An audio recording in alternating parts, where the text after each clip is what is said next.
मोहम्मद रफ़ी साहब भारतीय सिनेमा के इतिहास में एक ऐसे गायक हैं जिनकी आवाज को लोग आज भी सुनते हैं और उनके गीतों से प्रभावित होते हैं।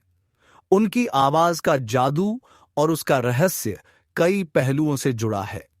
आइए जानते हैं उनकी आवाज के पीछे छुपे उस अनमोल रहस्य की पूरी कहानी।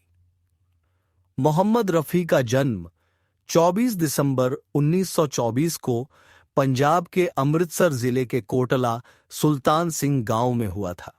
बचपन से ही उन्हें संगीत का शौक था।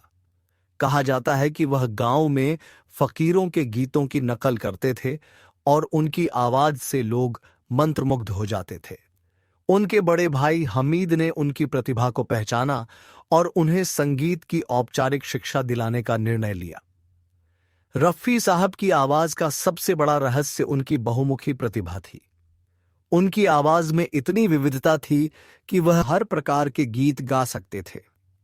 चाहे वह रोमांटिक गाने हों, भक्ति गीत हों, देशभक्ति के गाने हों या हास्य से भरे गाने, हर बार उनकी आवाज ने किरदार में जान डाल दी।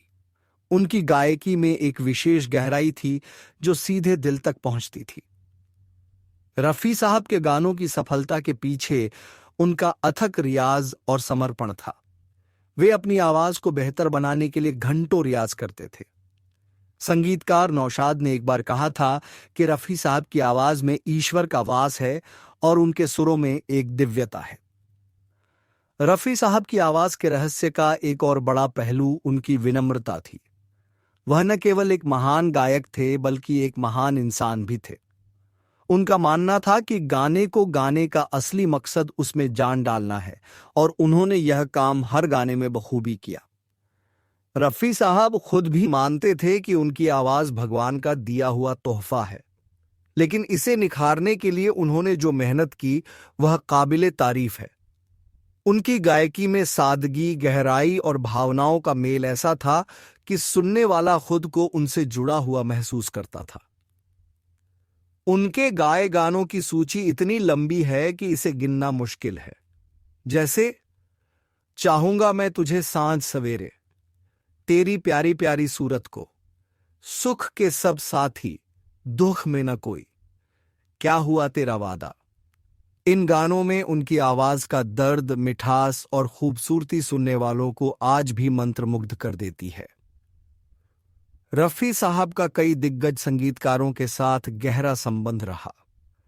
नौशाद, शंकर जयकिशन, ओपी नैयर, एस.डी. बर्मन और लक्ष्मीकांत प्यारेलाल जैसे संगीतकारों के साथ उनकी जुगलबंदी ने कई अमर गाने दिए। 31 जुलाई 1980 को रफ़ी साहब ने इस दुनिया को अलविदा कह दिया।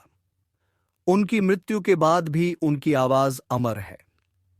वह न केवल एक गायक थे बल्कि एक युग थे जिनकी आवाज का रहस्य उनके सुर, भाव, मेहनत और इंसानियत में छिपा था। मोहम्मद रफ़ी साहब की आवाज न केवल संगीत प्रेमियों के दिलों में जीवित है बल्कि यह आने वाली पीढ़ियों के लिए भी प्रेरणा का स्रोत बनी रहेगी। उनकी आवाज का रहस्य उनकी सच्ची कला, कड़ी मेहनत और ईश्वरीय आशीर्वाद का संगम था। अगर आपको यह स्टोरी पसंद आई हो तो हमारे चैनल को सब्सक्राइब करें और हम आपके लिए ऐसी ही और